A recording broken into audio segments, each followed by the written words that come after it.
Tokoh tanah air kali ini merupakan sosok teladan. Seorang aktivis, akademisi yang konsisten mengabdikan diri kepada alma mater. Salah seorang tokoh muda Muhammadiyah yang diamanahkan untuk memimpin Universitas Muhammadiyah Jakarta.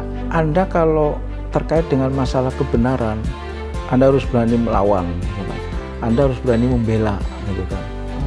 Itu yang ditanamkan sejak kecil.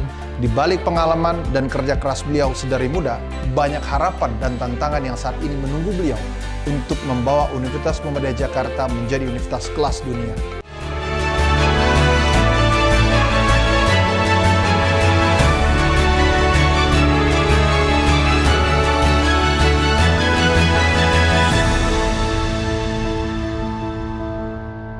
Assalamualaikum warahmatullahi wabarakatuh. Waalaikumsalam warahmatullahi wabarakatuh. Hari ini saya mendatangi seorang tokoh yang dianggap jadi tokoh teladan anak muda saat ini.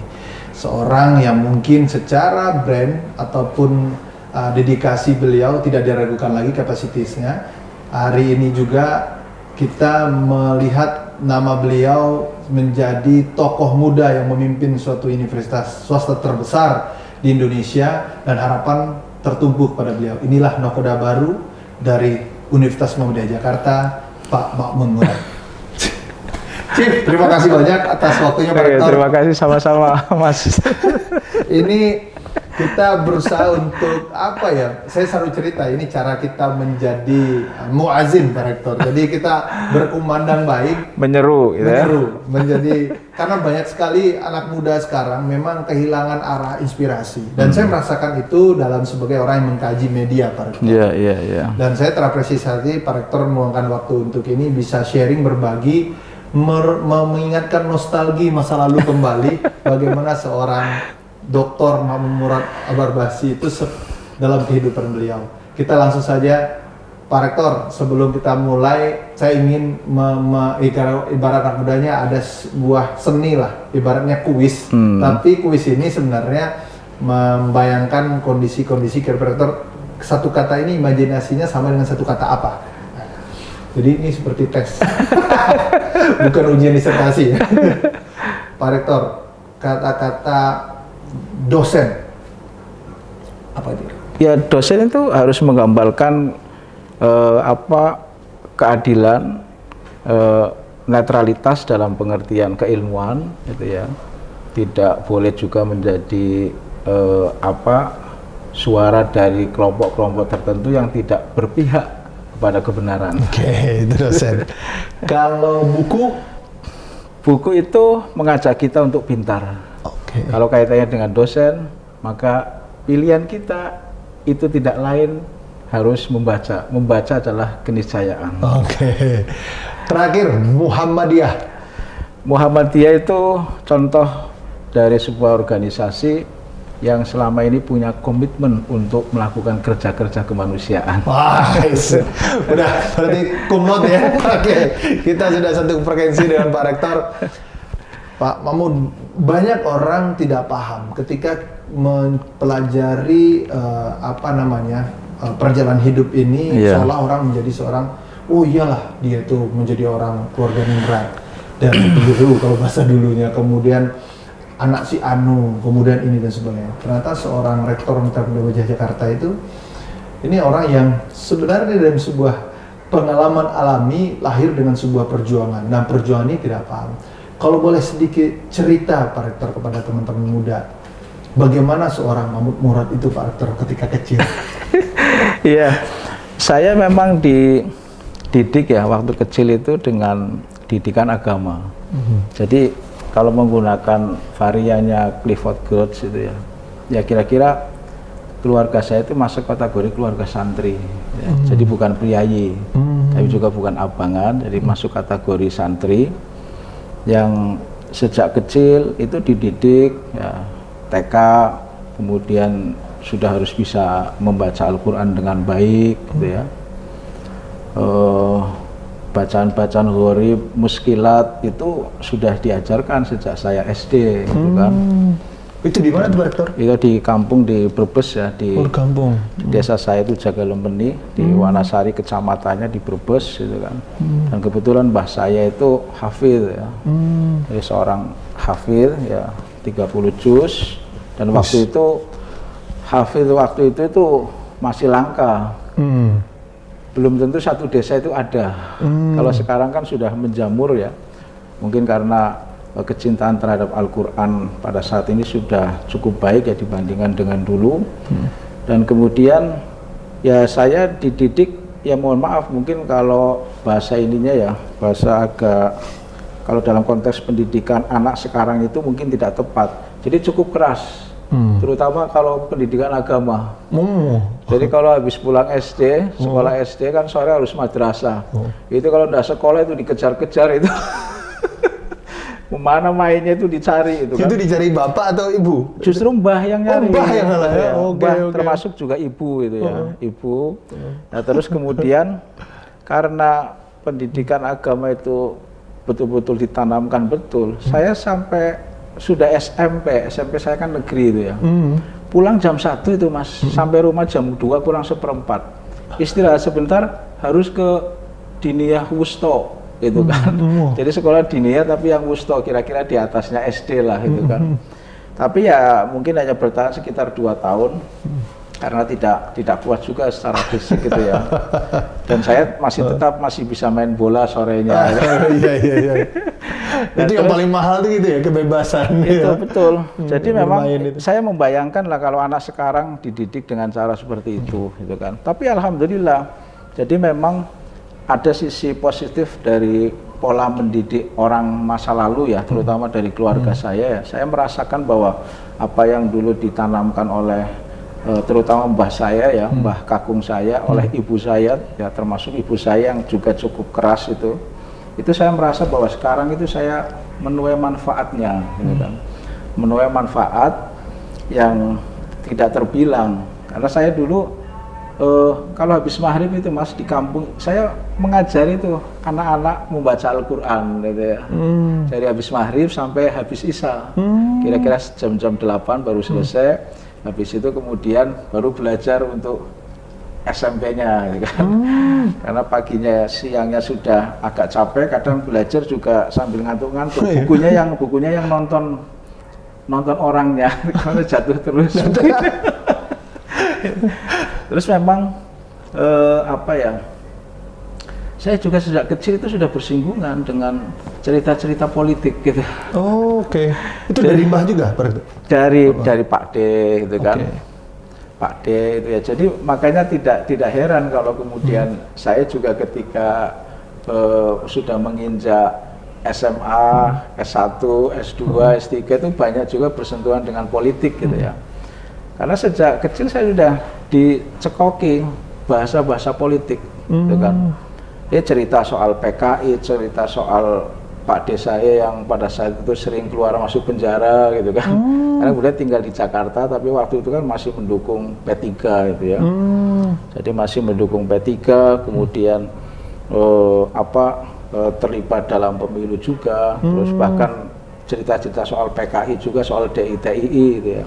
Jadi saya agak kecil tapi meskipun anak-anak tapi mendengarkan gitu ya. Jadi ketika kemudian masuk di SMA, kemudian S1, S2 sampai S3 ya kajian-kajian saya banyak bersentuhan dengan itu. Itu yang saya rasakan sejak kecil itu seperti itu. Dan satu hal lagi yang selalu dipesankan oleh mbah saya itu ya. Itu pesan ke saya itu pokoknya 3 hal yang tidak boleh saya lupakan, saya tinggalkan gitu kan. Itu yang pertama ngaji gitu ya. Jadi mengaji Al-Quran, kalau sekarang itu ada istilah one day one juz itu ya. Itu sudah puluhan tahun yang lalu saya diajarkan mbah saya seperti itu gitu ya. Artinya bukan sesuatu yang aneh kalau sekarang itu digembar-gemborkan gitu kan. Bahkan ya ditarget. Ya ini yang mungkin agak berbeda dengan filosofi mengkaji Al-Quran di Muhammadiyah gitu kan.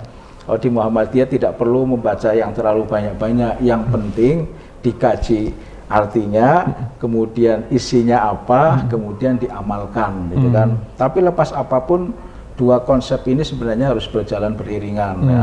Karena membaca Al-Quran sendiri itu kan sudah merupakan pahala sendiri. Jadi alif lam mim itu kata hadis Rasul itu ya pahalanya bukan satu kata, tapi ada pahalanya alif, ada pahalanya lam, ada pahalanya mim. Jadi itu 3 pahala. Maka 2 model ini sebenarnya harus kita lakukan. Jadi tidak juga hanya mengandalkan memahami, menafsirkan ini, tapi juga membaca penting.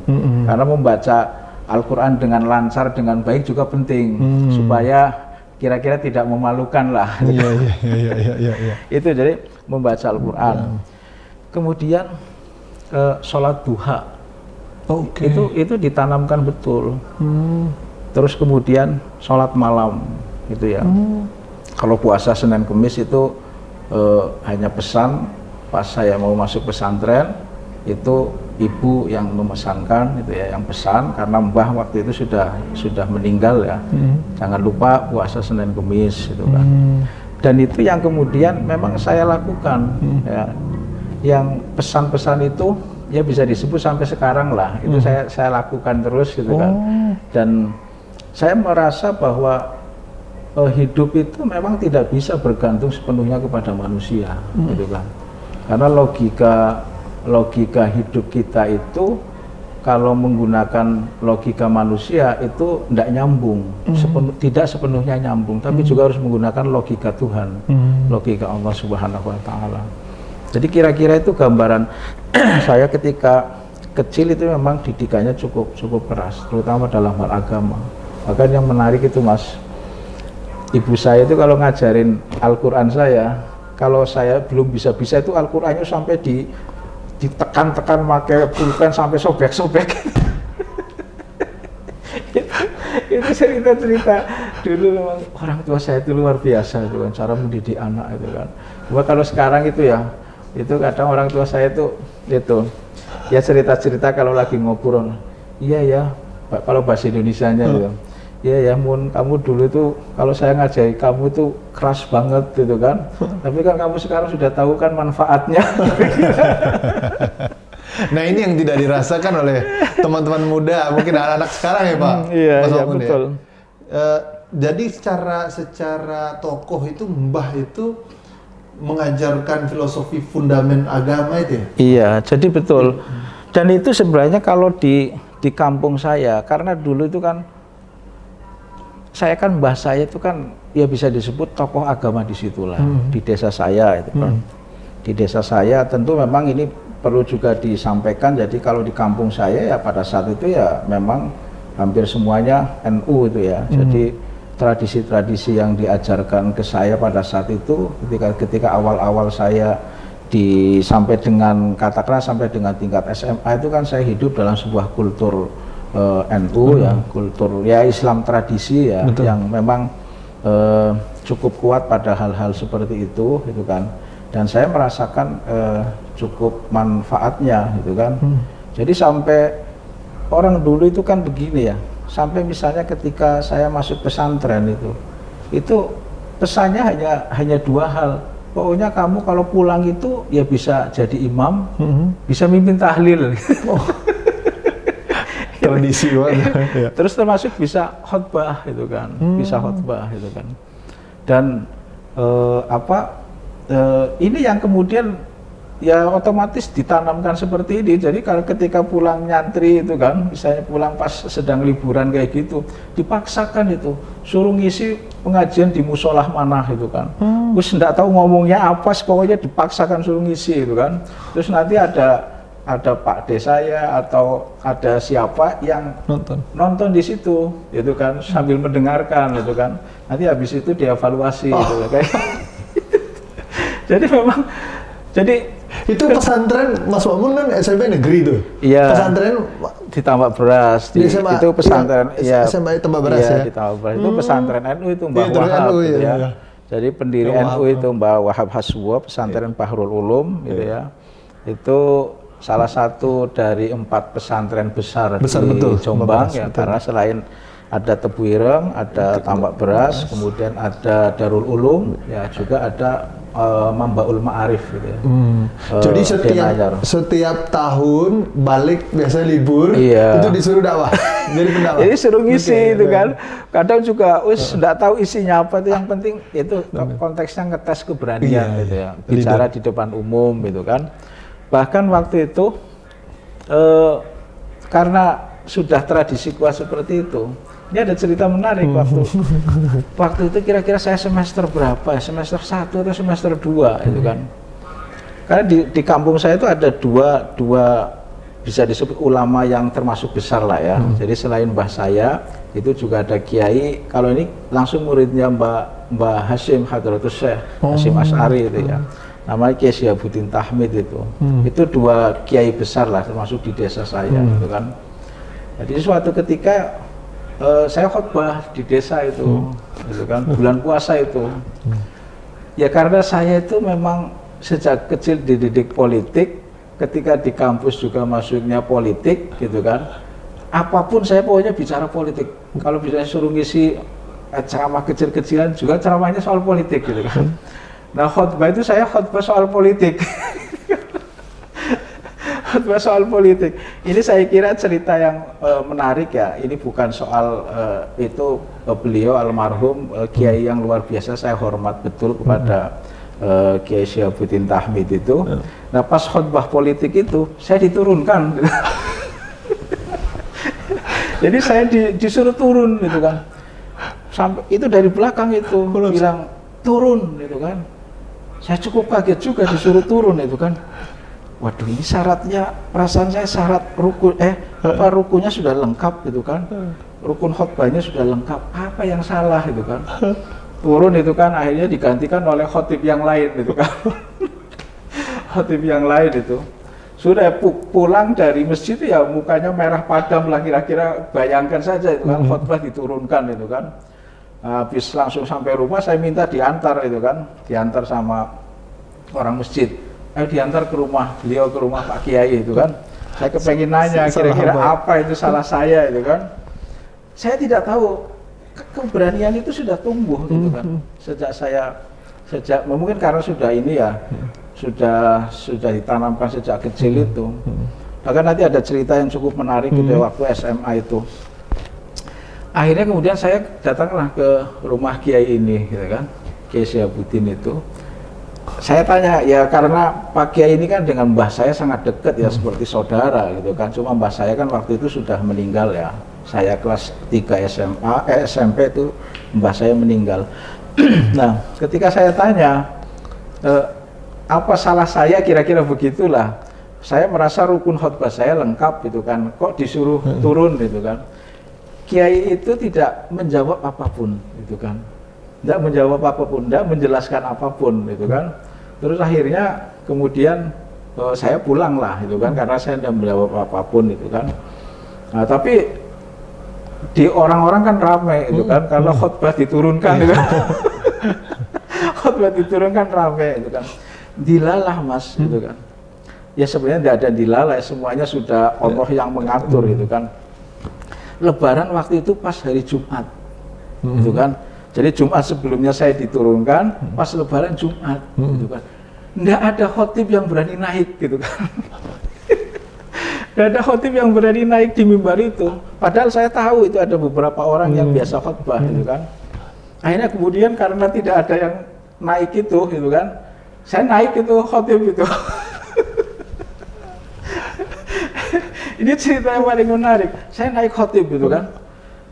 Karena saya juga tidak siap materi segala macam itu, saya khotib tanpa tag otomatis itu kan. Itu gerak hati aja atau ada Gerak orang hati nyuruh? aja, tidak ada yang nyuruh itu oke, kan, oke. tidak ada yang nyuruh itu kan. Saya naik itu. Saya kira kalaupun nanti ada orang kampung saya yang menonton ini misalnya itu, saya kira fakta yang menarik gitu kan. Nah kemudian khotbah karena saya tidak siap, saya hanya khotbah rukunnya saja gitu kan.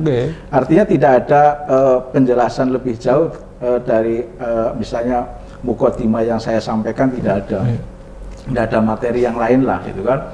Setelah kemudian selesai turunlah gitu kan. Habis turun itu karena itu kan Idul Fitri ya, malamnya itu kan orang banyak main juga silaturahim ke rumah saya, orang-orang tua gitu kan. Terus apa komentar-komentarnya itu? Memang ini si Makmun itu pemberani. Jadi itu yang saya kira kenangan yang cukup menarik yang tidak pernah bisa saya lupakan, gitu kan. Nah kemudian ada cerita lagi, mungkin ini cerita yang ya untuk ukuran anak anak SMA waktu itu mungkin masih bisa difahami, apalagi dididik dalam pendidikan agama yang cukup ketat, ya kemudian di pesantren itu juga cukup ketat, gitu kan. Dan pada saat itu kan aroma kiai-kiai yang bicara keras mengkritik pemerintah itu kan pada saat itu juga relatif ada lah ya, cukup banyak ya. Dan kebetulan memang banyak kiai-kiai NU yang pada saat itu termasuk pengkritik keras ya. Waktu itu kan era-eranya almarhum ya, misalnya Kiai Nur Iskandar gitu kan. Yang paling konsisten sampai dengan saat ini kan Kiai Syukron Makmun misalnya itu kan.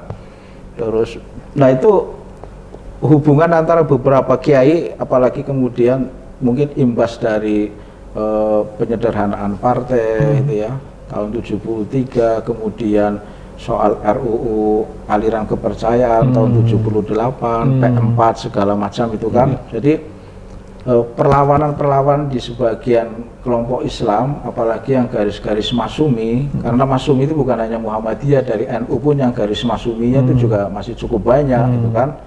Sebut saja lah misalnya kayak Tebu Ireng kan Masyumi itu kan. Ya meskipun pada saat itu ada cerita yang menarik dari Mas Lukman Hakim itu, ya sejarawan kita itu. Jadi ketika selepas muktamar di Palembang, muktamar ke-19 Palembang, muktamar NU ya, tahun 52 yang kemudian memutuskan NU itu menjadi partai politik tersendiri. Itu selepas dari kongres dari muktamar di Palembang itu, Kiai Wahid Hasyim langsung menemui Pak Nasir gitu ya. Pak Nasir, dan kalau ceritanya Mas Lukman bahkan di situ sampai tangis-tangisan lah kira-kira gitu kan. Karena fatwanya Mbah Hasyim kan supaya partai Islam tetap satu gitu kan, yaitu Masyumi jangan sampai pecah gitu kan. Tapi akhirnya kan kemudian sebelum NU menyatakan keluar dari Masyumi kan sudah diawali oleh Perti dan kemudian oleh PSII itu ya. Kemudian menyusul kemudian NU tahun 59, karena suasana tidak memungkinkan lagi, Muhammadiyah juga menyatakan cabut dari Masyumi. Nah, karena situasinya yang seperti itu dan kemudian saya dididik dalam keluarga yang paham soal itu semua gitu kan. Sehingga ketika terus cara pandang terhadap non-Islam pada saat itu juga masih cukup apa ya, cukup keras gitu kan. Ya misalnya soal memandang Kristen itu ya bagian bukan dari bagian kita gitu, dan cara pandangnya kan masih ekstrim pada saat itu gitu kan. Nah, saya ketika SMA itu pernah ada kejadian yang agak beraroma politik gitu ya. Waktu itu saya habis membaca majalah Media Dakwah. Media Dakwah itu punyanya Dewan Dakwah gitu kan. Dewan Dakwah DDII itu yang kantornya di Kramat ya. Itu terbitan tahun 87 kalau tidak salah itu ya. Itu di halaman tengah itu ada suplemen yang judulnya kira-kira proyek kristenisasi. Proyek kristenisasi itu kan. Nah, saya biasanya kan kalau habis beli majalah atau beli buku atau apa kan langsung saya kasih stempel atau apa gitu ya supaya identitas. Nah, ketika saya fotokopi itu posisinya hari Kamis. Hari Kamis saya ke Jombang, di pusat kota Jombang itu saya sudah di pesantren itu. Kan. Itu kemudian saya fotokopi, saya tempel di tiang-tiang listrik itu di kota Jombang itu. Sampai kemudian identitas itu lupa. Akhirnya kemudian datanglah polisi ke sekolah saya di Tambak Beras itu. Mungkin kira-kira begini, itu ada siswa bapak itu yang bikin onar itu kan, masang ini gitu kan. Terus kemudian saya dipanggil itu. Waktu itu saya menduga dua hal, karena saya hari Kamis itu tidak masuk. Nah, Kamis itu jadwal pemotongan rambut. Oke. Rambut saya kan agak panjang, dari Kamis itu pemotongan massal oleh sekolah gitu kan. Saya tidak masuk, jadi rambut saya panjang, lolos gitu kan. Kemudian saya tidak pakai batik seragam hari Sabtu itu, mungkin dipanggil itu kan. Setelah masuk ruangan kepala sekolah langsung ditempeleng sama kepala sekolah. Ditempeleng, terus ada polisi di situ 2 gitu kan. Wah, ini pasti terkait dengan itu gitu kan. Ya namanya anak masih kecil ya, namanya ditempeleng kepala sekolah ya kira-kira keluar air mata lah kira-kira. Tapi itu paling tidak ada hikmahnya ya. Ya hikmahnya di pesantren saya agak terkenal lah gitu kan. Tapi hikmah yang lain, ini kan tradisi orang santri dulu itu ya. Iya. Jarang sekali ditengok seperti anak sekarang gitu kan. Jadi saya dulu masuk pesantren cuma diantar tok. Setelah itu pulang gitu ya. Nanti paling juga jemput terakhir, itu pun kalau dijemput. Jadi hikmah dari kejadian itu paling tidak abah saya itu ke pesantren lah. Jadi kira-kira itu lah cerita-cerita waktu masih muda itu ya. Jadi apa yang membuat seorang Mas Ma'mun itu apa ya, berani terus lantang dalam tanda kutip ya, sesuatu yang wah ini harus gerak nih gitu. Siapa yang men-trigger itu menjadi seorang yang aktivis gitu?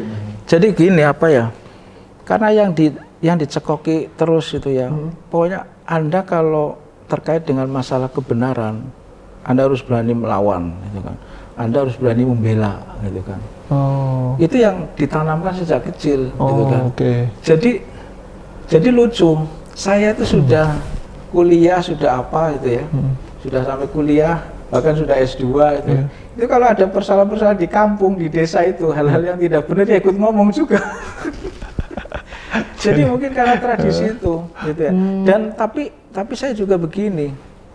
Kalau apa ya, kalau dibandingkan mungkin saudara-saudara lainnya ya di keluarga besar mbah saya gitu kan, saya juga tidak melihat yang punya karakter seperti saya juga. Nah itu anehnya itu di situ. Artinya kan kalau dicekoki kan sebenarnya ada cucu yang lain juga gitu ya. Tapi kok tidak juga punya mental untuk ini ya, berani mengatakan tidak gitu kira-kira seperti itu. Betul. Saya juga tidak tahu itu kan. Ya alamiah saja, kalau kemudian saya merasa tidak pas gitu kan, ya sudahlah saya berani gitu kan untuk dalam tanda petik melawan gitu. Iya.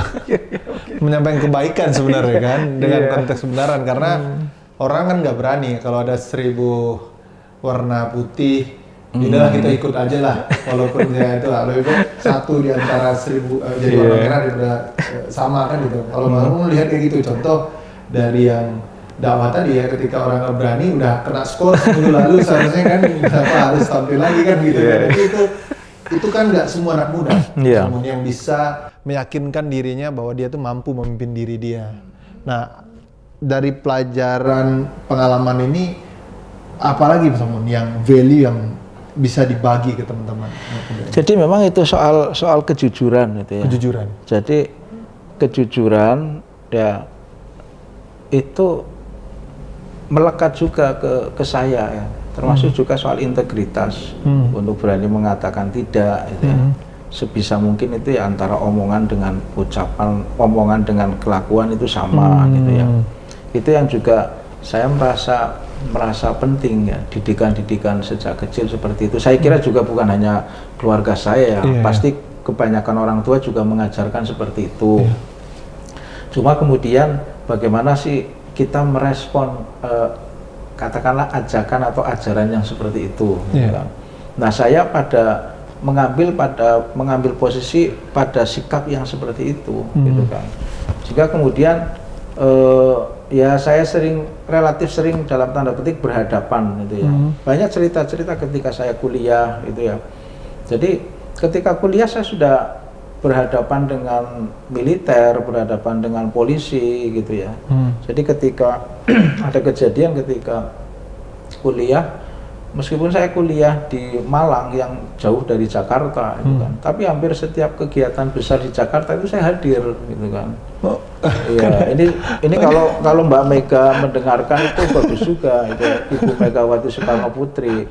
Jadi termasuk saya itu juga ikut orasi di depan kantor PDI. Waktu itu masih belum Perjuangan ya. Waktu Kuda Tuli itu, peristiwa Pak Kuda Suryadi. Tuli, ya Suryadi itu. Jadi saya juga termasuk ya waktu itu kan pokoknya era-era saya kuliah ya. Pokoknya yang berbau Orde Baru ya kita lawan kira-kira begitu. Oh, itu ya? Yang berbau Soeharto kira-kira kita lawan. Mahasiswa waktu itu kan itu pilihannya. Iya, iya. Pokoknya melawan gitu kan. Nah pokoknya yang berbau Pak Harto, yang berbau Orde Baru ya dilawan gitu kan. Sehingga termasuk ketika ada kegiatan-kegiatan yang berbau seperti itu, saya hadir di Jakarta. Saya juga kadang berpikir, dulu uang kuliah saya dikasih sama orang tua itu 100.000 gitu kan. 100.000. Tapi kok ya itu makanya bisa ke Jakarta bisa apa itu kan. Waktu itu kan naik kereta masih berapa ribu itu kan. Naik keretanya yang masih umpel-umpelan begitu gitu kan. Turun di Gambir terus nanti tinggal di Pak D saya di Gunung Sahari itu kan. Tapi ya orasi di situ, kemudian ketika ada muktamar P3 gitu kan. Kita tahu lah yang didukung Pak Harto itu siapa, kita berhadapan dengan yang didukung Pak Harto lah kira-kira. Nah mungkin kalau Pak Sri Bintang Pamungkas nonton ini, saya termasuk yang mendukung Sri Bintang Pamungkas waktu muktamar P3 94 di Pondok Gede.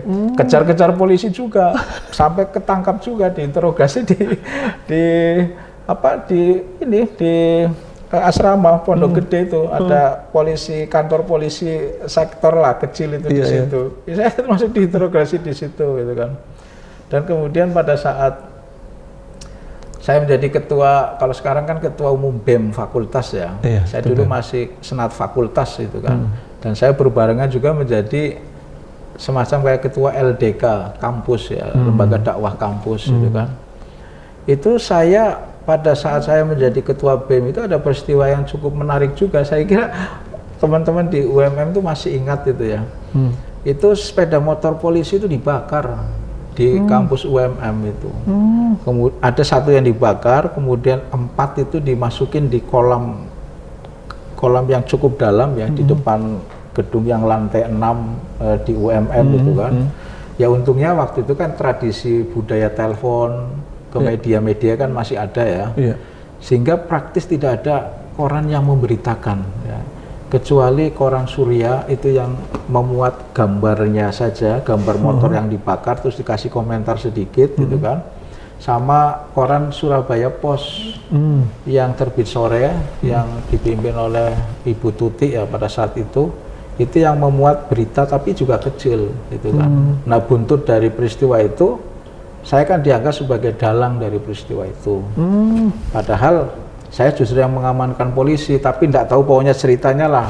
Dari kejadian itu saya kemudian dianggap sebagai dalang, ya, dan saya kemudian harus diinterogasi paling akhir. Kan banyak mahasiswa-mahasiswa yang diinterogasi itu kan.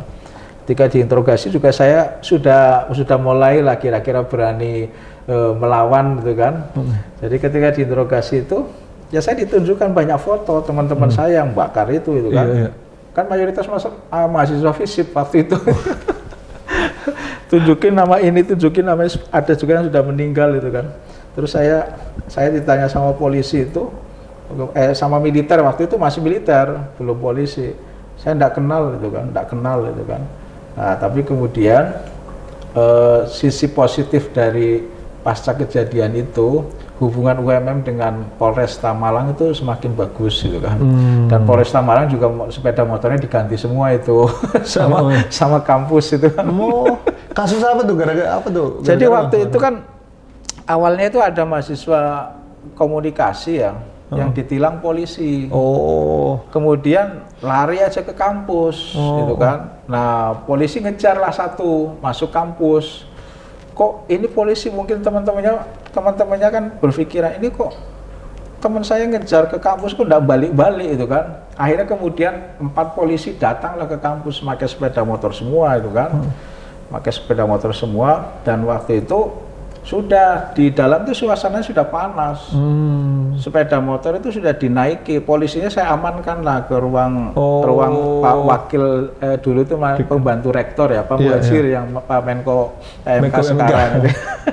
Saya amankan ke ruangnya Pak Muhajir itu gitu kan, supaya aman lah, karena kan kita susah kalau sudah masa seperti itu.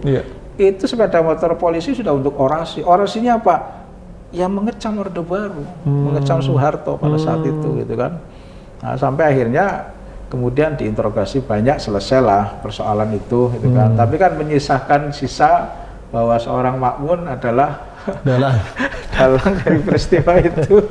Jadi memang ini ya, ya kalau orang dilepas, saya kan dari keluarga yang dari sisi ekonomi sebut saja tidak mampu gitu kan. Bahkan ketika mau kuliah pun ibu saya itu hanya bisa nangis saja gitu kan.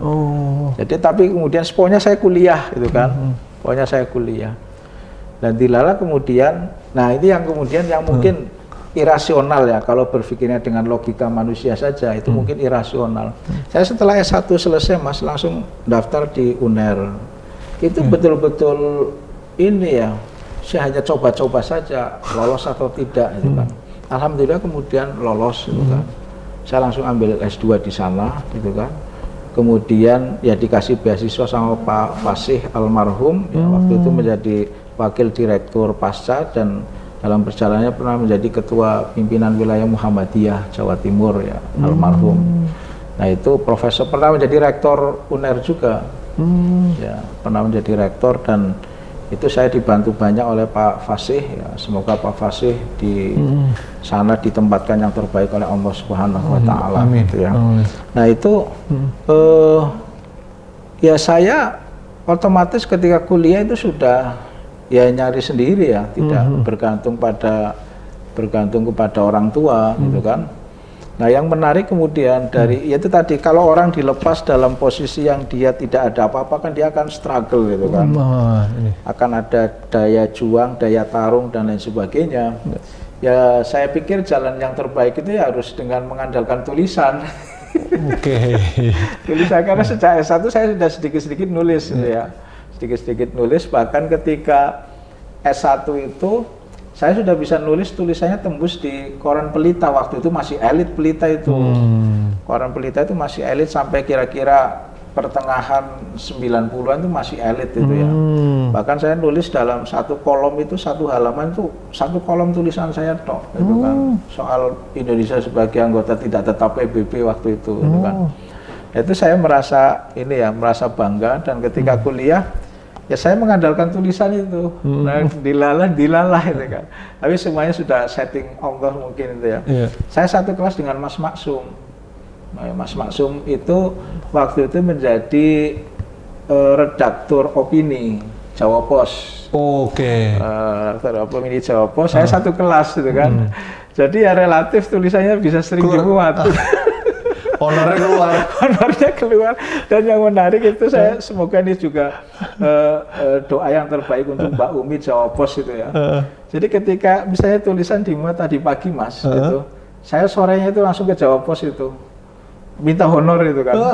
Padahal biasanya 1 minggu itu kan. Terus kemudian saya langsung ke Mbak Umi, Mbak, kami minta honor gitu kan. Mbak Uminya dengan ya ngerti lah kalau mahasiswa dan kemudian sudah biasa ketemu itu, ini biasa. Waktu itu honornya 300, 250 sampai 300, jadi sudah lumayan gede ya. Lumayan, dan saya alhamdulillah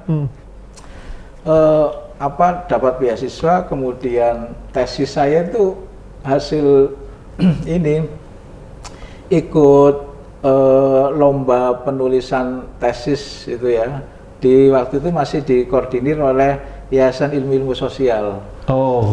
Dan sponsornya dari Toyota Foundation. Dan saya itu dapat dari 40 orang lah.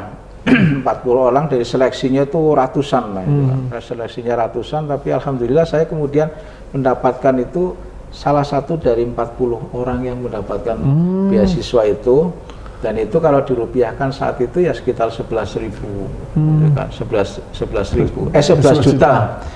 juta itu kan. Dan saya juga dibantu oleh almarhum ya, Pak Malik Fajar waktu mengerjakan tesis ya. Itu saya juga dibantu, bahkan saya langsung datang ke beliau, ke kantornya itu kan. Memang tidak ketemu Pak Malik, tapi proposalnya nyampe ke Pak Malik, dan mungkin seminggu atau beberapa hari berikutnya saya diminta untuk datang di Kebon Sirih. Nah, gitu. Jadi itu kira-kira lah. Jadi memang kalau orang hidup tertindas ya memang harus melawan. Gitu. Ini barokah semua dari S1, S2 tanpa budget ya. Ini dengar ini di sini juga bahwa semua bisa selesai. Bayangkan tuh dengan survei di ibu kota Surabaya ya kan, di Malang. Terus perjalanan itu yang membuat berjuang Mas Maman tuh benar-benar ya, kita bukan apa ya, tapi kan dari kelihatan bonusnya banyak banget. Beasiswa dikasih, terus apresiasi dari karya kan gitu, cara-cara yang itu yang nggak dapat sehari Mas. Dan yang menarik itu Mas, selesai S2 itu tesis saya kan soal pemikiran Gus Dur dan Amin Rais itu ya. Jadi waktu itu diterbitkan oleh Raja Wali. Gus Dur baru terpilih sebagai presiden, Pak Amin ketua MPR. Kemudian ada Muktamar NU di Lirboyo tahun 99 itu kan. Jadi buku momentumnya pas itu. Jadi termasuk juga ludes laku besar di Muktamar NU di Lirboyo. Oh, iya. Dan dua, yang satunya soal saya mengumpulkan. Jadi kan saya mengerjakan tesis itu memang dengan serius gitu ya. Sejak awal kuliah saya sudah mau menulis soal ini gitu kan. Maka saya buku ya saya kumpulkan, pokoknya buku yang terkait dengan Gus Dur, Amin Rais saya kumpulkan semuanya gitu kan. Nah, kan tulisan-tulisan Gus Dur termasuk relatif banyak, gitu kan. Dari mulai di koran Tempo, Kompas segala macam itulah. Nah ini saya mendapatkannya susah-susah tulisan-tulisan ini, kalau ndak saya bukukan eman itu kan. Akhirnya saya jadikan sebagai kumpulan tulisan, saya bukukan, diterbitkan oleh penerbit Grasindo, anak buahnya Gramedia, gitu kan. Nah, itu diterbitkan, jadi di tahun yang sama buku saya terbit dua. Gitu. Dan itu saya kira jagoan. Apa ya, hal yang sangat membanggakan lah pada saat itu. Dan itu kira-kira yang bikin saya agak terkenal lah. Gitu. Iya. Terkenal sampai saat ini ya. Jadi karya tulisan itu yang dijual, kemudian itu menjadi apa ya? Bukan bekal hidup ya, tapi memang jalan hidup jadinya. Benar ya Mas Mun? Karena itu paling mahalnya begitu kan, karena karya sendiri yang dihargai. Nah, buku itu kemudian jadi fenomenal dan semuanya mengenal seorang Mas Momin Murad. Nah, itu setelah tesis itu berlanjut, apalagi yang menjadi perjuangan Mas Momin? Jadi memang saya kan sejak SMA ya, saya sudah tertarik dengan soal politik gitu. Politik, ya. Ketika saya memutuskan kuliah, saya juga kuliah harus masuk politik gitu ya. Saya masih cerita waktu itu ya, saya tuh politik atau hukum, karena hukum kan berdekatan juga dengan politik gitu ya. Saya daftar di, waktu itu saya politik daftar di UGM, hukumnya daftar di UNER. Mungkin juga bukan mengecilkan arti madrasah aliyah negeri gitu ya. Tapi mungkin terlalu tinggi kalau harus daftarnya di UGM sama UNER, jadi dua-duanya tidak diterima gitu kan. Dan saya sama sekali tidak tertarik, mohon maaf ya, itu tidak tertarik untuk daftar di IAIN gitu kan. Mungkin tidak tahu ya, jadi karena sejak kecil sudah dicekokin agama terus, sampai kemudian di tingkat aliyah gitu kan.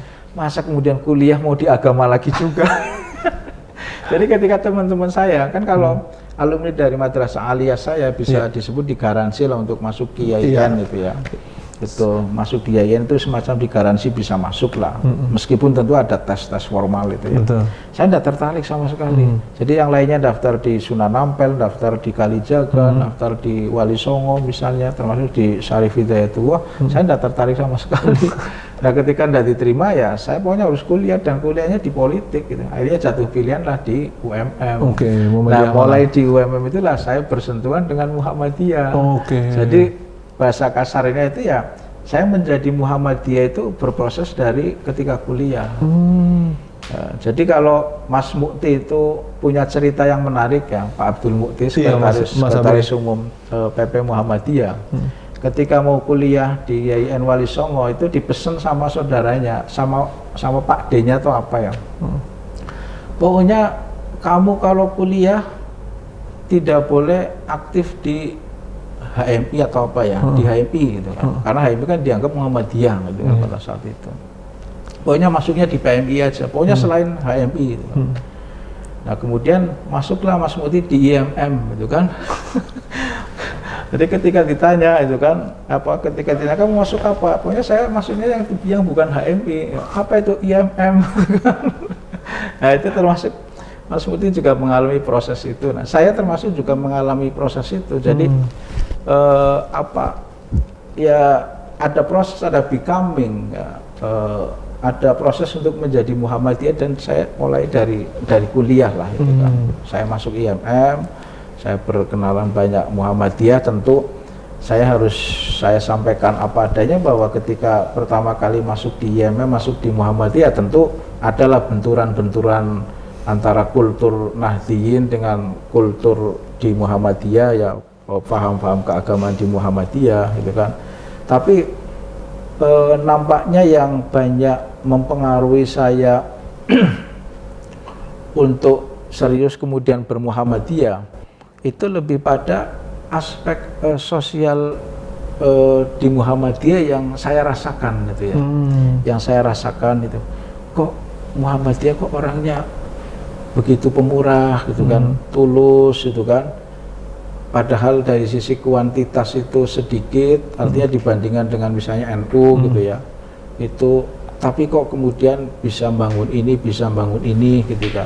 Saya melihat ada sisi itu ya, sisi sosial dan sisi kemanusiaan itu. Kalau persoalan terkait dengan paham keagamaan kan ya, saya waktu di pesantren juga pernah ngaji perbandingan mazhab gitu ya, sehingga relatif sudah paham lah, misalnya ada kunut tidak kunut gitu ya, tarawih 8 atau 20 rakaat itu kan, zikir jahar atau sir itu ya, itu saya relatif sudah selesai lah persoalan itu, sehingga kemudian relatif tidak ada masalah untuk yang terkait dengan masalah khilafiyah, furu'iyah itu kan. Justru saya menemukan sisi itu kan, yang merasa saya kok ini beda itu kan, dan itu sejak itulah ada ketertarikan yang lebih ke Muhammadiyah, meskipun saya tetap ya harus menegaskan bahwa persoalan-persoalan khilafiyah, persoalan-persoalan furu'iyah itu mestinya harus sudah selesai di lingkup umat Islam. Ini tahun sudah 2021. Nah, khilafiyah, furu'iyah itu hanya boleh terjadi ya tahun-tahun dulu, tahun-tahun 30, 40, 50, bahkan sampai tahun 70 ya. Setelah itu generasi-generasi saya ya udah itu kan, itu sudah selesai lah persoalan itu gitu kan. Itu kan persoalan khilafiyah yang masing-masing punya dasar pembenarannya. Pada sisi itulah, pada sisi khilafiyah, furu'iyah, kita mestinya bisa toleransi. Kalau terhadap umat yang lain kita dituntut untuk toleran, kenapa di internal umat Islam? Padahal pada wilayah-wilayah yang furu'iyah, yang khilafiyah, kok kita tidak bisa toleran? Bahkan itu yang agak lucu di Indonesia itu, persoalan furu'iyah itu menjadi identitas, gitu kan. Padahal itu hanya soal hasanah saja. Ini misalnya ambil contoh Mas, misalnya hisab ru'yah, gitu ya, hisab maupun ru'yah, itu kan tradisi dalam Islam yang luar biasa. Artinya hisab juga digunakan, ru'yah juga digunakan. Tapi ketika nyampe di Indonesia, itu seolah-olah hisab itu yang Muhammadiyah, gitu kan, ru'yah itu NU, gitu kan. Padahal di pesantren-pesantren NU juga diajarkan soal hisab, gitu kan, soal hisab. Nah ini yang kadang aneh, gitu kan. Jadi kalau sholat Id duluan misalnya, itu berarti Muhammadiyah. Jadi ada beberapa hal yang memang agak tidak mutu lah menurut saya. Saya tidak menyebutnya menarik, tapi tidak mutu. Nah, soal-soal hasanah seperti itu kok kemudian ditarik pada ini wilayah NU, ini Muhammadiyah. Ini memang kadang yang saya kadang sampai saat ini masih agak prihatin itu ya. Ini persoalan ini tuh di bawah, di level grassroots itu ya, itu masih cukup kuat gitu kan. Nah, ini makanya ini sekaligus juga semacam kayak bukan himbauan ya, tapi memang elit-elit keagamaan ya, terutama dari dua ormas besar ya, Muhammadiyah dan NU, yang memang sering-seringlah menyapa warganya di bawah itu ya, untuk tetap bersikap inklusif ya, tawasud itu yang moderat itu ya, yang mengambil sisi-sisi tasamuhnya itu kan, sehingga kemudian tidak lagi didengar misalnya ada persoalan-persoalan keributan sesama umat Islam hanya karena berangkat dari persoalan khilafiyah, furu'iyah. Betul. Dan situasi hari ini, Mas Ma'mun, maksud doktrin, bukan doktrin ya, itu masuk ke generasi muda hari ini. Sehingga ketakutan orang atau fobia terhadap politik masuk anak muda, sehingga nggak peduli. Nah mungkin Mas Mamun bisa share juga bahwa Iya. ini kan sebenarnya apa ya? Saya merasakan batin itu bahwa kalau antipati semua politik anak muda tidak. Ini kan itu sudah seperti asumsi-asumsi yang diciptakan oleh framing yang cerita rektor tadi salah satunya ya. Banyak orang itu udah lah kalau tadi tidak langsung padahal dia berpolitik misalnya. Nah gimana tuh? Jadi gini, memang anak muda sekarang kan pertama dihadapkan pada laju perkembangan yang begitu pesat dari IT ya, teknologi informasi yang luar biasa itu kan. Nah, menurut saya pilihan yang rasional berhadapan dengan IT, perkembangan IT yang begitu rupa, kita harus bersahabat dengan IT. Jadi tidak menjadi budaknya IT, tapi juga tidak melawan IT, gitu kan. Tapi kita bersahabat saja. Yang namanya bersahabat itu kan ya kita baik-baik saja. Artinya kita tidak perlu kemudian melawan IT atau juga merasa kita takut dengan IT, gitu kan. Ya kira-kira IT itu menyikapi IT seperti pisau lah ya. Pisau itu tergantung kitanya kan. Ya. Kalau kita memperlakukan pisau itu baik-baik ya pisau itu akan bersikap baik dengan kita, gitu kan. Begitu juga IT, gitu kan. Nah, problemnya kemudian generasi muda ini dalam memposisikan IT itu belum mampu menjadikan IT itu sebagai tempat untuk bersahabat, menjadi sahabat yang baik, sehingga kerap kali yang terjadi kita itu justru dipermainkan oleh IT. Sebagai nakoda baru nih Mas Mamun di UMJ, apa yang menjadi semangat membentuk karakter? Karena bagaimanapun ya nggak bisa dilepas lah bahwa kampus itu berjalan dengan sistem. Kalau tidak munculkan produk-produk yang berkarakter, percuma. Kalau sekarang, mohon maaf, zaman dulu kita mungkin nggak ada Google. Artinya buku itu benar-benar buku yang dikumpulkan.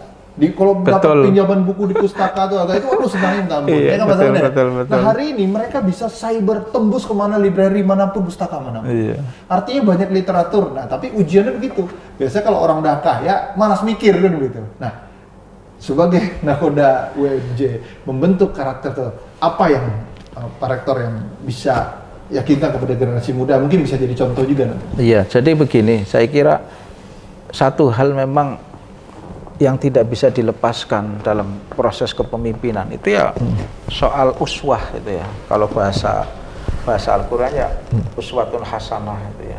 Ada keteladanan ya, dari pimpinan itu ya. Dan saya yang selama ini mungkin sering ya bahasa kasarnya sering mengkritik gitu ya. Termasuk mengkritik pemerintah tentu ya. Nah ini kan tentu tantangan saya tersendiri sekarang. Kalau kemarin saya masih menjadi pimpinan di level fakultas gitu ya, bahkan mungkin diawali dari prodi itu ya. Ya sekarang kan saya sudah menjadi orang nomor 1 di universitas. Tentu kritik-kritik itu juga menjadi bahan muhasabah bagi saya, gitu kan. Ketika saya menahkoda ini, gitu kan. Satu hal yang mencoba untuk saya pribadi tunjukkan itu ya terutama dalam soal keterbukaan ya, terutama dalam soal pengelolaan keuangan gitu ya. Jadi prinsip keterbukaan ya itu menjadi penting ya. Transparansi di dalam konteks ini ya pengelolaan kampus itu menjadi penting. Nah, sebab sorotan kan biasanya pada hal-hal yang terkait dengan masalah ini, gitu kan. Selain tentu juga kalau yang tadi disinggung terkait dengan masalah bacaan dan lain sebagainya, itu kan. Ya memang tantangan yang dihadapi oleh UMJ termasuk juga kampus-kampus yang lainnya. Memang tadi yang sudah saya singgung sedikit kan memang mengikuti perkembangan IT yang luar biasa, gitu kan. Dan kampus mau tidak mau juga dituntut untuk melakukan itu, gitu kan. Kalau dulu kan kalau kuliah bisa beli buku bangga, gitu kan. Gitu. Kalau sekarang mahasiswa sekarang itu dilihat di rak bukunya di rumah itu bisa dihitung dalam 1 tahun, gitu kan. Kalau saya pribadi dulu setiap bulannya paling tidak itu 1-2 buku itu bisa beli, gitu kan. Sehingga bisa diukur selesai S1 itu bukunya ada berapa, gitu kan. Kalau sekarang kan biasanya buku wajib gitu. Kalau mahasiswa FISIP ya pasti punya buku pengantar ilmu politiknya Miriam Budiarjo misalnya. Itu terus mungkin pengantar sosiologi kalau yang masih ada sosiologinya itu kan. Nggak diwajibkan dosen nggak usah. Ya, Sujono Sukamto. Kalau yang tidak diwajibkan dosen, nggak beli itu. Jadi kepengen beli buku yang lainnya, misalnya buku soal Kasman Singodimedjo, buku soal Nasir, buku soal Soekarno, boro-boro itu. Nah sekarang memang kelemahannya justru memang IT itu sebenarnya kan menjadi positif gitu ya. Kalau dalam konteks itu ya kita bisa menembus dimanapun itu. Tapi memang dampak yang negatif juga itu juga berimbas di mahasiswa. Mahasiswa ketika mengerjakan itu ya instan.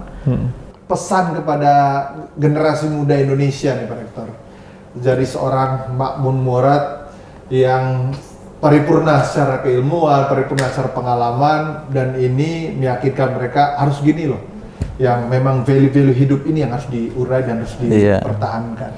Jadi prinsip ya, yang ini kan soal keyakinan ya, yang apa yang saya sampaikan itu soal keyakinan, gitu kan. Yang pertama itu kejujuran, itu ya. Kejujuran, kemudian ada integritas di dalamnya, gitu kan. Nah, dua hal ini selain juga aspek keagamaan yang tadi saya sampaikan ya, sholat tidak boleh, puasa dan lain sebagainya. Tapi yang prinsip itu soal kejujuran, soal integritas itu ya.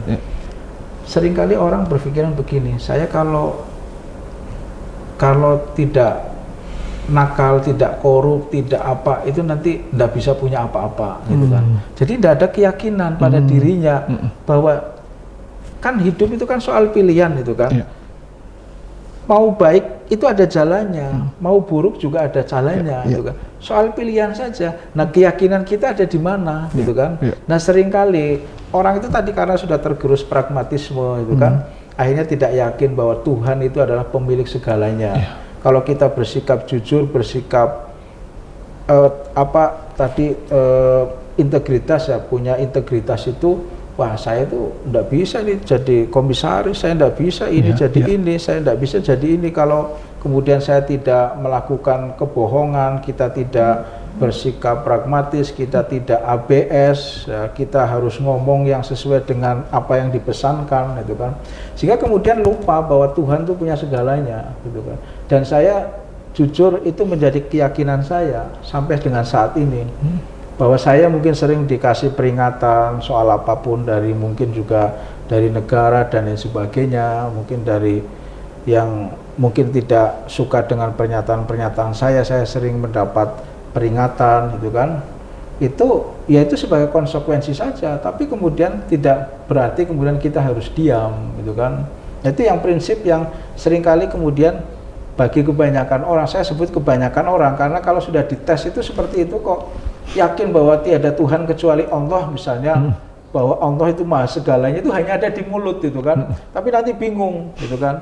Seringkali mungkin yang juga untuk memperkuat ini ya, terakhir ya ini ya, untuk memperkuat bagaimana cara kita bermuhasabah, seringlah kita itu melihat, membaca sejarah-sejarah ya, tradisi-tradisi para sahabat, para rasul. Misalnya satu poin yang cukup menarik dari Rasul misalnya, Rasul itu tidak pernah punya persediaan makanan sampai 2 hari, gitu kan.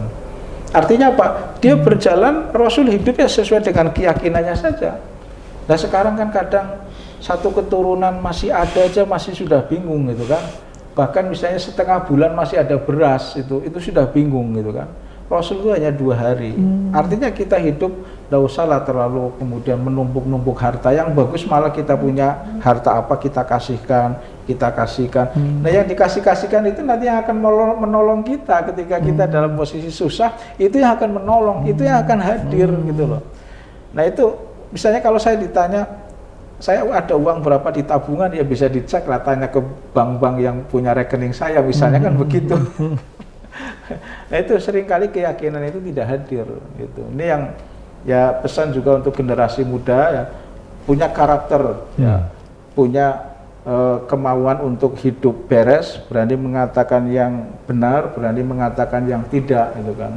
Nah kalau ini menjadi spirit hidup di generasi muda, saya kira bangsa ini juga akan berubah, gitu kan. Bangsa itu membutuhkan orang-orang yang berani mengatakan tidak, gitu kan, pada setiap kebatilan, gitu ya, untuk jujur, gitu ya, untuk mengkritisi ini secara jujur, gitu ya.